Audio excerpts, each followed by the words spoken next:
from Adjutant. Captain, you have an incoming transmission from Tartarus. Attention, Captain of the Unreliable. This is Chairman Rockwell. I'm on Tartarus and, we need your help. Thanks to your intelligence, we successfully captured Phineas, but he's somehow turned the tables on us. That crackpot scientist has caused a riot among the prisoners and unpaid laborers. It's a law-damned bloodbath down here. As if that weren't enough, he's gone and taken Sophia hostage. I'm not gonna mince words. The situation is dire. I need your help.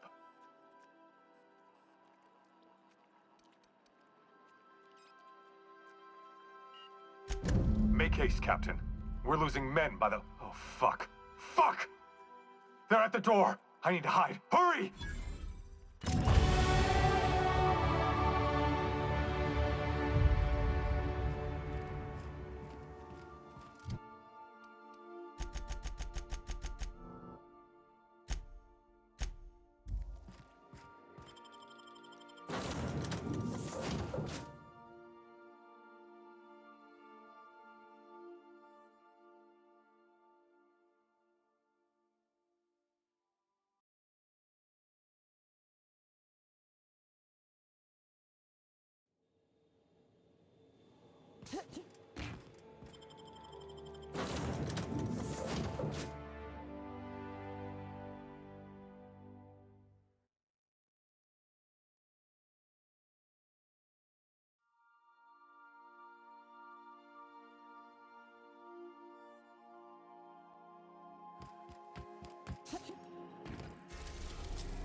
Captain, I am pleased to...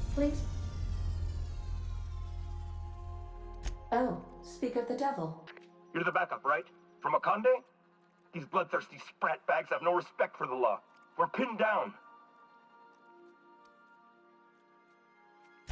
I don't understand either. It's not like I tortured them or anything. That was somebody else's job. You've got to help us. Please, kill them. Summary justice for the whole lot.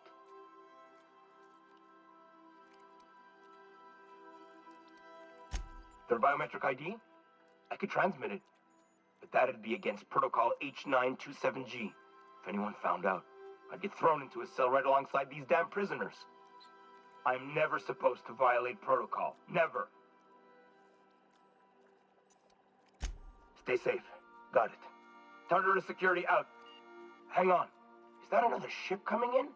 I think that's from the Groundbreaker. Between you and the Mardettes, we may be able to reach... Transmission. How? Goodbye.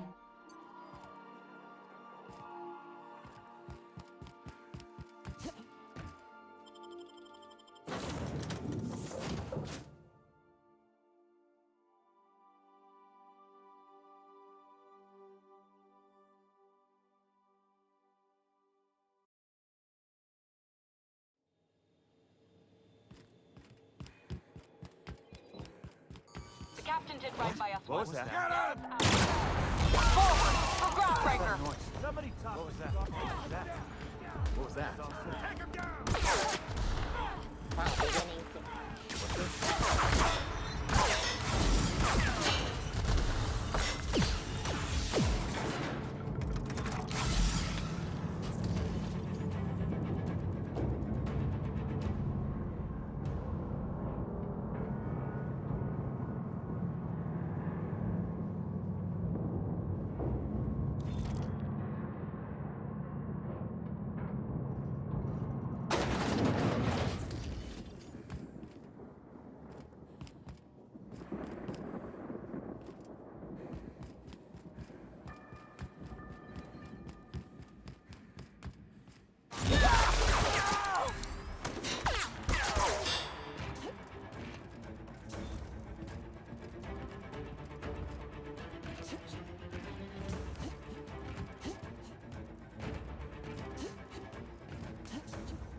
The captain did What? right by What us was once. that noise? Now, forward for groundbreaker. What was that?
Get in there, troops!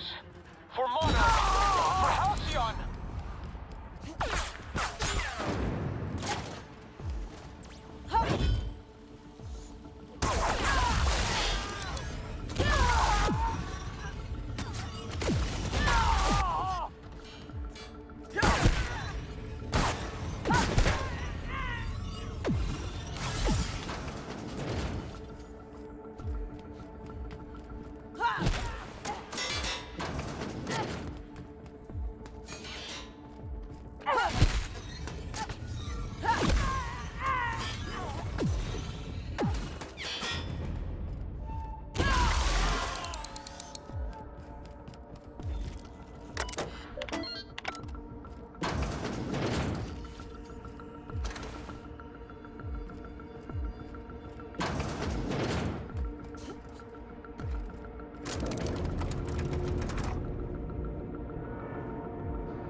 When I pulled you out of the Hope, I never imagined you'd turn me over to the board.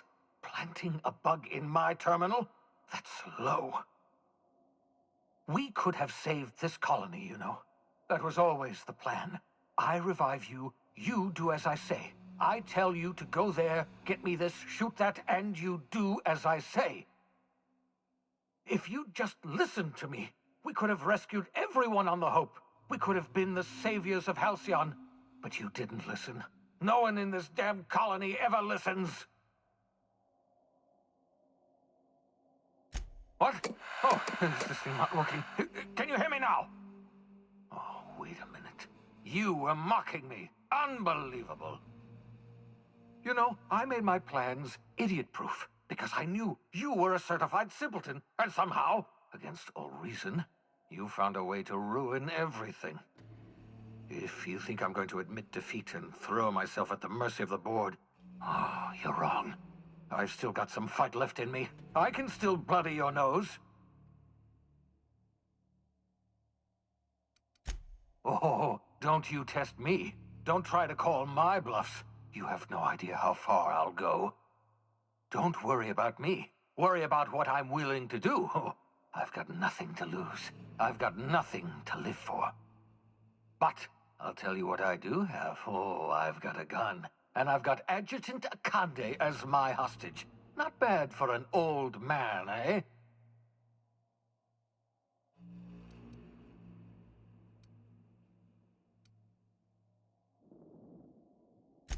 Well, yes. The Adjutant is your employer, after all. I was expecting something of a reaction.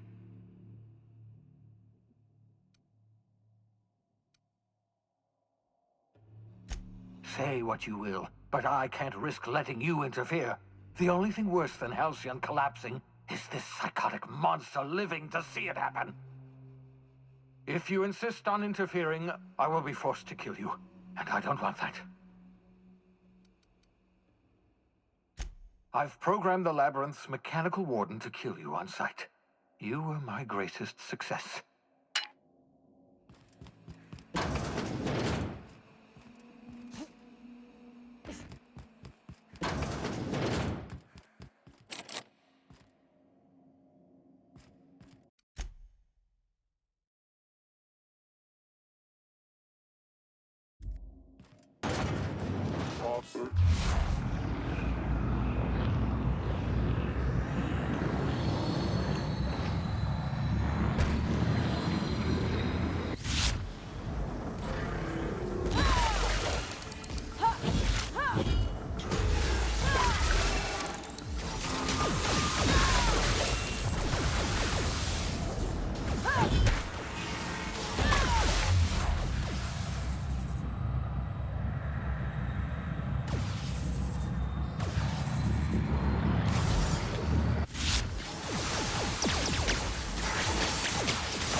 You traitor!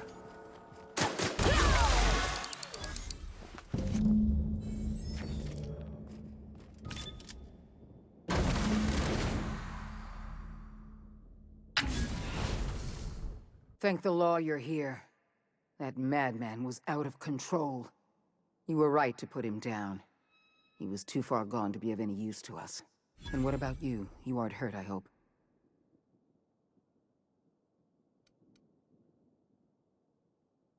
Why shouldn't I be interested in the well-being of my finest agent? Not to mention my most valuable investment. You've put down the worst riot in our history, rid the colony of a dangerous madman, and saved my life. The board owes you a tremendous debt. We don't have a moment to lose. We're gonna have to work together to save Halcyon, because the situation is far worse than you imagined.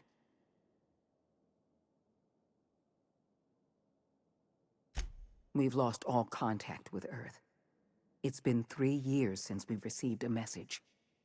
We've had no contact, no signals, nothing. Earth has gone dark. 2 years ago, the Earth Directorate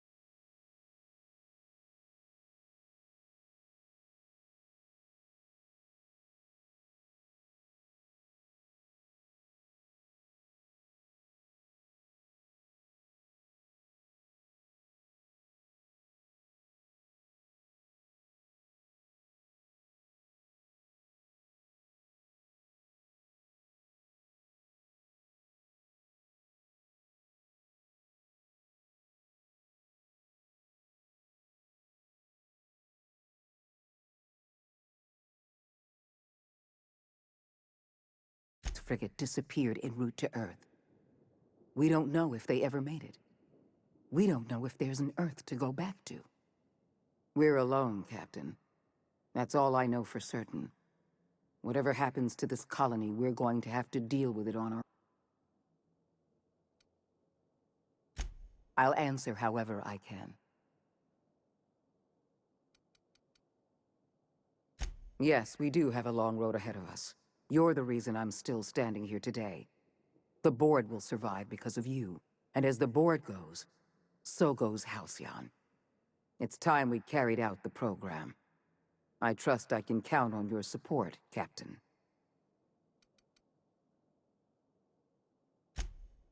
I don't know what I expected. Well, I suppose I'll just get on with saving the colony then. Enjoy your treat.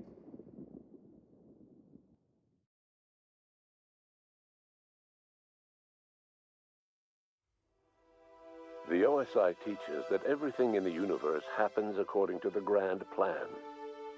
But the stranger that arrived in Halcyon was an unplanned variable. From the moment he landed in Emerald Vale, his actions altered the course of history. The riots in Tartarus ended in a total victory for the Board. Without any significant threats to challenge their power, the Board asserted their control over the colony. The Lifetime Employment Program began immediately, and the people of Halcyon did exactly what they were expected to do. They obeyed.